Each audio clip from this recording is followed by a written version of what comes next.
Today's episode of Nerd Soup is sponsored by Audible. Fans of audiobooks are probably familiar with Audible, the leading provider of spoken word entertainment and audiobooks ranging from bestsellers and new releases to celebrity memoirs and original entertainment, and now even podcasts. But this holiday season, Audible is giving you the chance to experience their newest plan, Audible Plus. Right now, you can visit audible.com/nerdsoup or text nerdsoup to 500-500 in order to get 6 months of Audible Plus for just $4.95 a month. And if you stick around until the end of the episode, you can learn more about the perks and advantages of being an Audible Plus member. Hello everybody, and welcome back to another episode of Nerd Soup. I am Bo Oliver, joined here today by Aaron, the Nerd Soup Monkey, and we are back to review The Mandalorian Season 2, Chapter 12, The Siege. You know this is no place for a child. Wherever I go, he goes. So I've heard.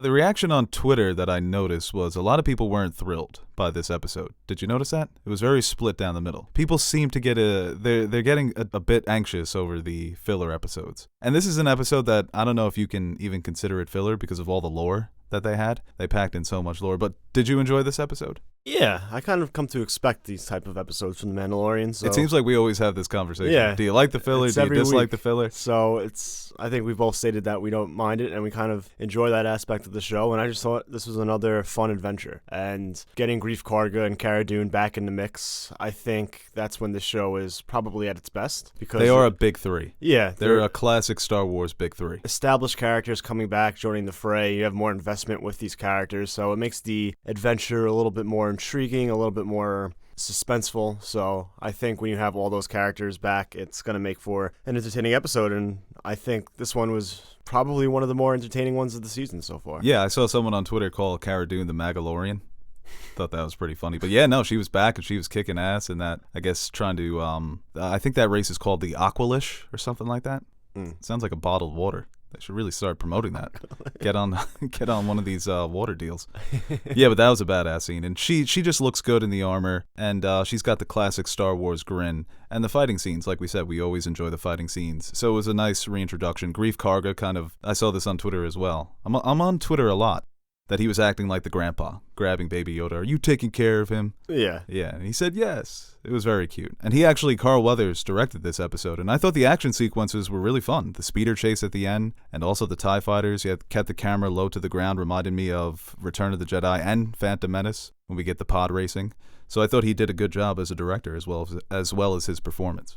Yeah, it was just a fun episode, and obviously it's all the things that Star Wars fans love with the TIE fighters and the chase sequences and just fighting stormtroopers. It's always just going to be cool from that angle, but stormtroopers are a little bit more lethal in this episode. They were giving them a run for their money. They almost hit somebody. Yeah, they got real close, man. Yeah, but that's going to be on his tombstone. Almost hit somebody. And I thought all the Baby Yoda stuff was pretty funny and cute and hilarious when he spits up his blue Oreos. Yeah. Or whatever those cookies were. I thought that was very funny. The and pretty patties. Using the Force to get the pretty patties in the beginning. And New Look Navarro. They have a school. Yeah. Cara Dune is the marshal. They've cleaned up the planet. Well, him in the school was just hilarious, too. Him just sitting down in class. I don't know why. This is something that bothers me about Star Wars. How much can you really learn about a galaxy that's got like 60,000 planets? Do you know much information that these children have to retain? They were learning about Kessel, the planet Kessel, and the Maelstrom from Solo, the Kessel Run. As Americans, it's easier in school for us because a staple of our curriculum is American history. We only have like 200 years to go off of. Yeah, it's nice. Imagine doing that in England. They basically teach us the alphabet, north, south, east, and west. And I still struggle sometimes. But they also... For Star Wars, it's like, you got to dedicate probably 3 years to just galaxy history. Right. I guess it's simple when they tell you, hey, the capital changed from Coruscant to Chandrila. So, and that's the capital that's also destroyed in The Force Awakens. So, teach you everything you need to know except for the Jedi who saved the galaxy. Right, yeah. How come all these small details? It's like Han Solo they know, Kessel Run they know, but all these other things, the Jedi. Also, Mando, again, showing off his terrible parenting skills. Child labor laws obviously don't apply to him. Someone said that's me helping my dad put up the Christmas tree. Yeah, it reminded me of Rocket and Groot. Guardians of the Galaxy Volume 2. That's always cute. You know, you send the little guy because he's small, he can get into the small spaces, and he almost dies. I mean, electrical shock. I don't know. I guess if you're force sensitive, you can just survive that. But look at Palpatine. It messed him up. I don't know. I'm pretty sure, like, he's going to be, like, 80 years old in 30 years. And it's like, why isn't he still talking? All the fucking, all these adventures. It's like, all is the this bangs normal on the for head. these kind of creatures? Like, Sure. No, it might have been the dozen hits to the head. Well, luckily, Baby Yoda is left back during this episode's mission when they attempt to weed out this Imperial base that is left on Navarro, the final base. And they do this with the help of the Mithril from Season 1, Episode 1, the guy that Mando froze in the carbonite. So it's good to see another character return from Season 1. And he's funny, classic Star Wars comic relief type character. Yeah, I think so. It was pretty funny when Carl Weathers kept knocking his years of debt off.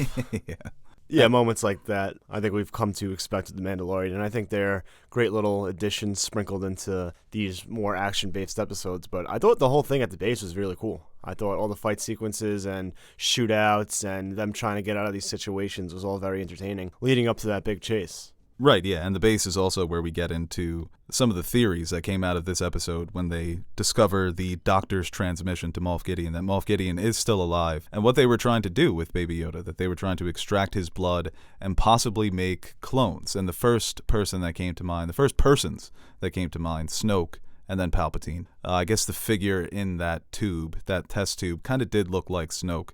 But at the very end of the episode, we might as well just skip ahead to when we see Moff Gideon again, and he's in front of all those. They look like Dark Troopers, and that comes from the comic Dark Empire, which is also the comic in which Palpatine cloned himself, came back to life. So obviously the movies have already taken from some of this Legends lore. So I think that would be a fascinating concept if Moff Gideon is just trying to create Force-sensitive stormtroopers. And that's where you bring in Ahsoka. The next episode is called The Jedi. You can have that battle. That's just cinematic right there in its concept. So if they can bring that to life in an exciting way. And also Snoke. I mean, what do you think? What do you think that this could be? I think you need to make another Ray Palpatine video. Right? Yeah, right? Start cooking it up again. He also mentioned M. Count, the Doctor, midichlorians. George Lucas was probably thrilled when he heard that. Just say it. You can't say it? Well, it is interesting now that we've seen Rise of Skywalker and going back to this, kind of mending that bridge towards the Empire to the First Order. Maybe we're getting to see maybe a little bit of the beginning of that. Maybe, right. Maybe this kind of turns into the First Order, or maybe some of these aspects that we've learned about in Rise of Skywalker with the cloning and these type of things connect to the Mandalorian in some ways. So I'm not saying it would make Rise of Skywalker better if there's more of a bridge there, but it could, it would be fun to get a little bit more information if that is what they're going for here. Right. I think Rise of Skywalker is such a mess, but at the end of the day, if they are connecting this to Snoke and Palpatine, it gets me excited. Maybe maybe it just softens that blow when you go back and watch them. If it's also not even with Snoke and Palpatine, but it's the New Republic, because at the end of the episode when they're trying to recruit Cara Dune, they mention that something is happening out here in the Outer Rim. Mm-hmm. And they mention this in the novels as well, that Leia was trying to bring more attention to the Outer Rims, that something was possibly happening there, like a terrorist organization, which eventually became the First Order. So I think that they can bring back some of those original trilogy characters if they really get into the origins of the First Order.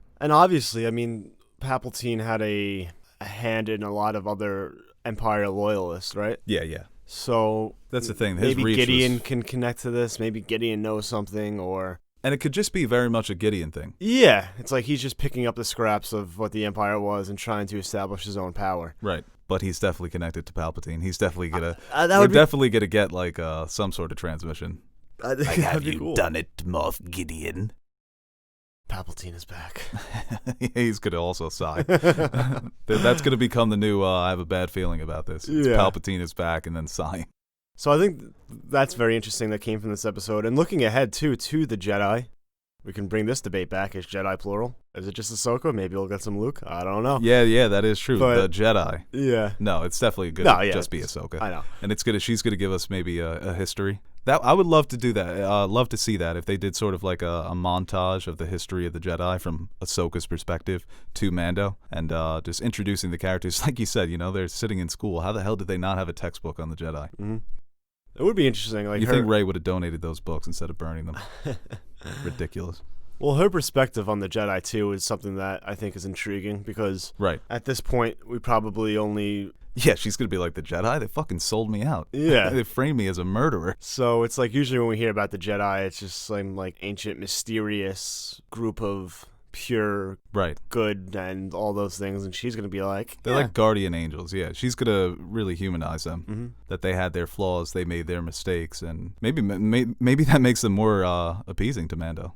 Yeah, and I think that next episode is going to be the start of maybe a continuous run where we're not going to get the Adventure of the Weeks where these stories are starting to kind of combine with Ahsoka and the other Mandalorians he met with Moff Gideon and how they all connect. So I think we might be headed towards a more overarching story for the remaining episodes of the season. Yeah, I think so too. And I think it's about time. We've had a couple of episodes here with the 30-minute runtimes. So yeah, bringing back Moff Gideon. And I wonder if we'll see Bo-Katan again, because she was on his trail. She's trying to get the Darksaber. We may have a reunion where it's not just Mando meeting Ahsoka, it's Ahsoka and Bo-Katan, their paths crossing once again. So yeah, I think that will be all. That's the thing. I think a lot of these filler episodes can be forgiven if they really have a strong run to finish it. And I hope they will. Yeah, and I think I said this for last episode. It was like, if you see these characters again and they all kind of combine for these last few episodes and this big final confrontation, then you look back at those episodes with more of a, no, that wasn't filler. Yeah. It was just setting this eventual team up, and you have more idea of who these people are because of the previous episodes. Yeah, they also had in this episode the tribute to IG-11. They had the IG-11 statue when they're walking into the school. I also love the callback when they use the aimbot chairs, trying to shoot down the TIE fighters, and That never ceases to make me laugh. The awful technology in this futuristic world. And he's just breaking every shot, man. They don't have 4K yet? I did like when he hit him with the turnaround. Yeah. Yeah, that was a nice shot. And a couple things like the machine where they have to shut off, where they turn off the thing keeping the lava. Yeah, no guardrails. No guardrails. That was funny. So a lot of times during this show, there's like a self-awareness. Like last episode when they talk shit about the stormtroopers, and this episode of the no guardrails. It's like the funny things that Seth MacFarlane brought up in his Star Wars parodies. It's like they're referencing. Right, and Star Wars has always been sort of self-deprecating. When the stormtrooper hits his head, and they later added the sound effect. And it's similar to the Marvel movies where they become self-referential. They acknowledge how ridiculous these concepts can be at times. And I think it was around this point last season where we had that Tatooine episode, which I did not like at all. And then picked up after that. I think that was episode 5. Yeah, so... That's the thing. I don't even remember the Tatooine episode. I just remember that strong finish. Yeah. They had such a great finale. IG's sacrifice, the battles, Moff Gideon with the saber. And I don't think any of these episodes are as bad as that. So if people are a little... No, definitely not. Yeah, so... Even if people aren't loving these past couple episodes, that last season there's a little thing you can look at where there was a bad episode, and then after that they had 3 very strong episodes end it. So. Yeah, and like you said, I don't think any of these episodes have been bad. Maybe there have been more of them, but we also did get that big episode to begin the season. And I really liked episode 2, and I can't imagine the budget was small for episode 2 either. And the budget in this episode, they continue to amaze me what they're able to do with Mando and the ship. It was such a tense moment, Baby Yoda having the time of his life, putting his hands in the air, and it was just cool to see. I always love when they twirl the ships. Yeah. And I'm definitely excited for next week's episode because, like we said, it's called The Jedi. Presumably going to see Ahsoka, and hopefully we'll have Teddy on that review, Because it's always nice to get Ahsoka and Teddy. Yeah, Teddy's like our Ahsoka. Where the fans see him, it's like, oh, I know who that is. That's a reference from... Yeah, what? Okay. And before we go, we would like to thank our sponsor, Audible. Fans of audiobooks are probably familiar with Audible, the leading provider of spoken word entertainment and audiobooks, ranging from bestsellers and new releases to celebrity memoirs and original entertainment, and now even podcasts. But this holiday season, Audible is giving you the chance to experience their newest plan, Audible Plus. Right now, you can visit audible.com/nerdsoup or text nerdsoup to 500-500 in order to get 6 months of Audible Plus for just $4.95 a month. With Audible Plus, you'll get full access to the Audible Plus catalog, which is filled with thousands and thousands of select originals, audiobooks, and podcasts. Audible Plus will give you the chance to explore this extensive library while also helping you find something to listen to for every moment and every mood. With so much to discover, Audible can truly become your playlist for life. Also, seeing as this is a review for The Mandalorian, we'd like to highlight some of the Star Wars audiobooks that you can download with your free monthly credit after you sign up. And really, you'll have your pick of the litter when it comes to Star Wars audiobooks. They do a great job of really bringing the universe to life through narration and also use of music and the acting. It's really incredible. Some of these stories are better than some of the shows and movies. And remember, you could take advantage of this special holiday offer and get Audible Plus for just $4.95 a month when you visit audible.com/nerdsoup or text nerdsoup to 500-500. And after those 6 months, it's only $7.95 a month to download and stream thousands of audiobooks, originals, and podcasts included in the Audible Plus plan.